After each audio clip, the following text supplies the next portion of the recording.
منگول افواج نے پچھلے 13 دن سے بغداد کو گھیرے میں لے رکھا تھا۔ جب مزاحمت کی تمام امیدیں دم توڑ گئیں تو 10 فروری سن 1258 کو فصیل کے دروازے کھول دیے گئے۔ 37ویں عباسی خلیفہ مستعصم باللہ اپنے وزراء اور عمائدین کے ہمراہ مرکزی دروازے سے برآمد ہوئے اور ہلاکو خان کے سامنے ہتھیار ڈال دیے۔ ہلاکو خان نے وہی کیا جو اس کے دادا چنگیز خان پچھلی نصف صدی سے کرتے چلے آئے تھے۔ اس نے خلیفہ کے علاوہ تمام اشرافیہ کو وہیں تلوار کی گھاٹ اتار دیا اور منگول دستے بغداد میں داخل ہو گئے۔ اس کے اگلے چند دن تک جو ہوا اس کا کچھ اندازہ مورخ عبداللہ شیرازی کے الفاظ سے لگایا جا سکتا ہے۔ وہ شہر میں بھوکے گدھوں کی طرح پھر گئے ہیں، اس طرح جیسے غضبناک بھیڑیے بھیڑوں پر حملہ بول دیتے ہیں۔ بستر اور تکیے چاقوؤں سے پھاڑ دیے گئے، حرم کی عورتوں کو گلیوں میں گھسیٹا گیا اور ان میں سے ہر ایک تاتاریوں کا کھلونا بن کر رہ گئی۔ دریائے دجلہ کے دونوں کناروں پر آباد بغداد خلیفہ ہارون الرشید اور مامون کے قائم کردہ دارالترجمہ کا شہر تھا۔ یہ وہ شہر تھا جہاں مترجموں کو کتابیں تول کر سونا بطور معاوضہ دیا جاتا تھا۔ یہ دلکش مسجدوں، وسیع کتب خانوں، عالیشان محلات، سرسبز و شاداب باغات پر مشتمل شہر تھا۔ اس بات کا درست تخمینہ لگانا بہت مشکل ہے کہ کتنے لوگ اس قتل عام کا شکار ہوئے۔ ایک اندازے کے مطابق تقریباً 2 لاکھ سے لے کر 10 لاکھ تک لوگ اس قتل و غارت گری کا شکار ہوئے۔ تاریخ کی کتابوں میں لکھا ہے کہ بغداد کی گلیاں لاشوں سے اٹی پڑی۔ چند دنوں کے اندر ان سے اٹھنے والے تعفن کی وجہ سے ہلاکو خان کو شہر سے باہر اپنا خیمہ لگانا پڑا۔ دریائے دجلہ کا پانی پہلے چند دن سرخ بہتا رہا اور پھر سیاہ پڑ گیا۔ سرخی کی وجہ وہ خون تھا جو شہر کی گلیوں سے بہہ کر دریا میں داخل ہوتا رہا، اور سیاہی اس وجہ سے کہ شہر کے سینکڑوں کتب خانوں میں محفوظ نادر نسخے دریا میں بہا دیے گئے اور ان کی سیاہی نے گھل گھل کر دریا کو سرخی مانند کر دیا۔ ہلاکو خان نے 29 جنوری سن 1257 کو بغداد کے محاصرے کا آغاز کیا۔ حملے سے پہلے اس نے خلیفہ مستعصم کو لکھا، لوہے کے سوئے کو مکہ مارنے کی کوشش نہ کرو، سورج کو بجھی ہوئی موم بتی سمجھنے کی غلطی نہ کرو، بغداد کی دیواریں فوراً گرا دو، حکومت چھوڑ دو اور ہمارے پاس آ جاؤ۔ اگر ہم نے بغداد پر چڑھائی کی تو تمہیں پاتال میں بھی چھپنے کی جگہ نہیں ملے گی۔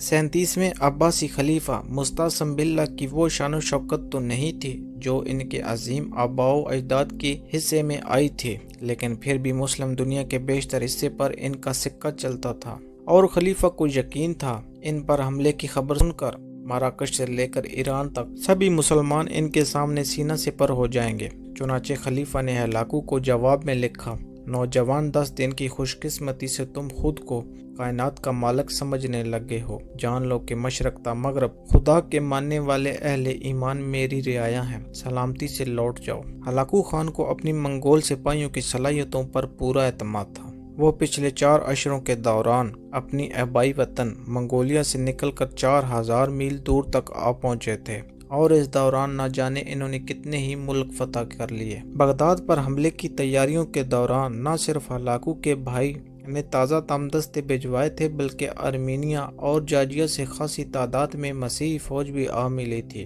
جو مسلمانوں سے صلیبی جنگوں میں یورپ کی شکست کا بدلہ لینے کے لیے بے تاب ہو رہی تھی۔ یہی نہیں، منگول فوج تکنیکی لحاظ سے بھی کہیں زیادہ برتر اور جدید ٹیکنالوجی سے لیس تھی۔ ان کے پاس بڑی منجنیقیں اور گولہ بارود تھا، جبکہ بغداد کے شہری صرف آتش گیر مادے نفطہ سے واقف تھے جسے تیروں سے باندھ کر پھینکا جاتا، لیکن بارود سے یہ بالکل ہی ناواقف تھے۔ منگولوں کی منجنیقوں نے شہر پر آگ برسانا شروع کر دی۔ صرف یہی نہیں بلکہ منگولوں نے فصیل کے نیچے بارود لگا کر اسے بھی مختلف جگہوں سے توڑنا شروع کر دیا۔ ابھی محاصرے کو صرف 1 ہفتہ ہی گزرا تھا کہ خلیفہ نے ہلاکو کو بھاری تاوان ادا کرنے اور اپنی سلطنت میں جمعے کے خطبے میں اس کا نام پڑھنے کی شرط پر صلح کرنے کی پیشکش کی، لیکن ہلاکو کو فتح سامنے نظر آ رہی تھی۔ اس نے یہ پیشکش فوراً ہی ٹھکرا دی۔ آخر 10 فروری کا دن آیا جب خلیفہ نے شہر کے دروازے منگولوں کے لیے کھول دیے۔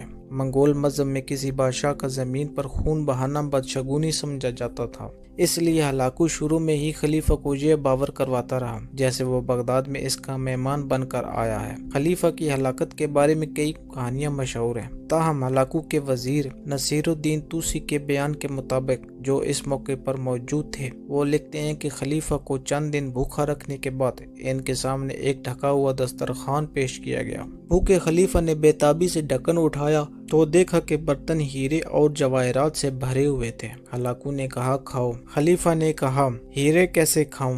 ہلاکو نے جواب دیا اگر تم ان ہیروں سے اپنے سپاہیوں کے لیے تلواریں اور تیر بنا لیتے تو آج میں یہ دریا عبور نہیں کر پاتا۔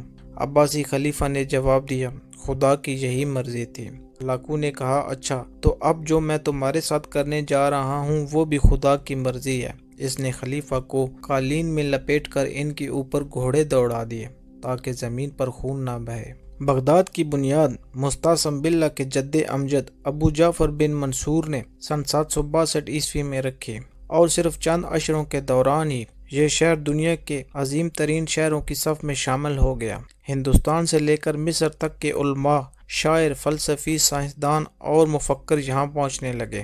9ویں صدی میں بغداد کا تقریباً ہر شہر ہی پڑھ لکھ سکتا تھا۔